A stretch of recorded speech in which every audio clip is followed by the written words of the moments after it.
Bharat England మధ్య జరుగుతున్న 5 టెస్టుల సిరీస్లో భాగంగా 4వ టెస్టు రాంచీ వేదికగా ఈ రోజు మొదలైంది. ఈ మ్యాచ్లో టాస్ గెలిచిన ఇంగ్లాండ్ జట్టు మరో ఆలోచన లేకుండా బ్యాటింగ్ ఎంచుకుంది. ఇంగ్లాండ్ జట్టు ఎటువంటి మార్పులు లేకుండా బరిలోకి దిగగా భారత జట్టు మాత్రం ఒక మార్పు చేసి బరిలోకి దిగింది.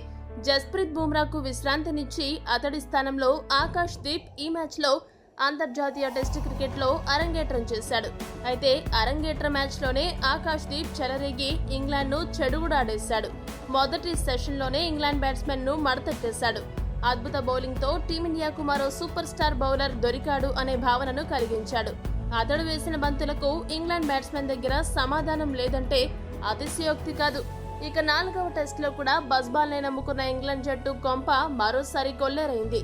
బాగా సెటిల్ అయిన బ్యాట్స్మెన్, సెటిల్ అవ్వని బ్యాట్స్మెన్ ఇలా అందరూ బజ్ బాల్ టెక్నిక్ తో బ్యాటింగ్ లో పీకేద్దామనుకుంటే టీమిండియా ఏమో బజ్ బాల్ పీక నొక్కి ఇంగ్లాండ్ కు మొదటి సెషన్ లోనే షాక్ ఇచ్చి షేక్ చేసింది. ఇంగ్లాండ్ జట్టు తరపున ఇన్నింగ్స్ మొదలుపెట్టిన ఓపెనర్ బెన్ డకెట్ నెమ్మదిగానే ఆడుతూ స్ట్రైక్ రొటేట్ చేయగా మరో ఓపెనర్ జాక్ క్రాలీ మాత్రం బజ్ బాల్ గేమ్ కు నాంది పలికాడు. దూకుడుగా ఆడుతూ స్కోర్ వేగాన్ని పెంచాడు.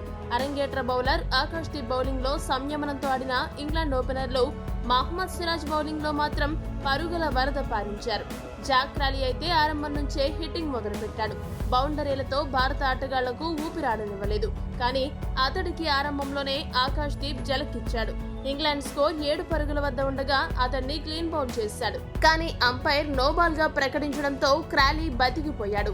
ఈ భాగస్వామ్యం మెల్లగా ప్రమాదకరంగా మారుతున్నట్టు అనిపించి కెప్టెన్ రోహిత్ శర్మ ఆరంభంలోనే సిరాజ్ ను పక్కన పెట్టి స్పిన్నర్లను రంగంలోకి దించాడు.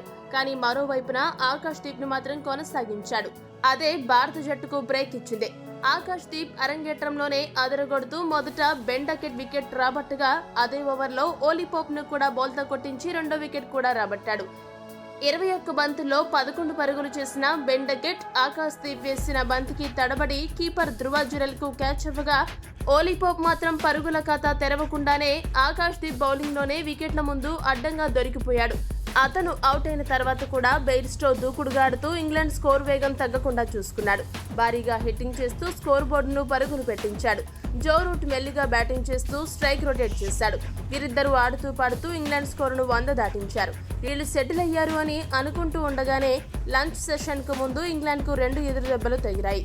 అనవసర షాట్ కు ప్రయత్నించి అశ్విన్ బౌలింగ్ లో 38 పరుగులు చేసిన బెయిల్ స్టో అలానే లవ్ బౌన్స్ కారణంగా జడేజా బౌలింగ్ లో 3 పరుగులు చేసిన స్టాక్స్ 10 నిమిషాల వ్యవధిలోనే అవుట్ అవ్వడంతో మొదటి సెషన్లోనే ఇంగ్లాండ్ జట్టులో సగం మంది బ్యాట్స్మెన్ పెవిలియన్ చేరారు.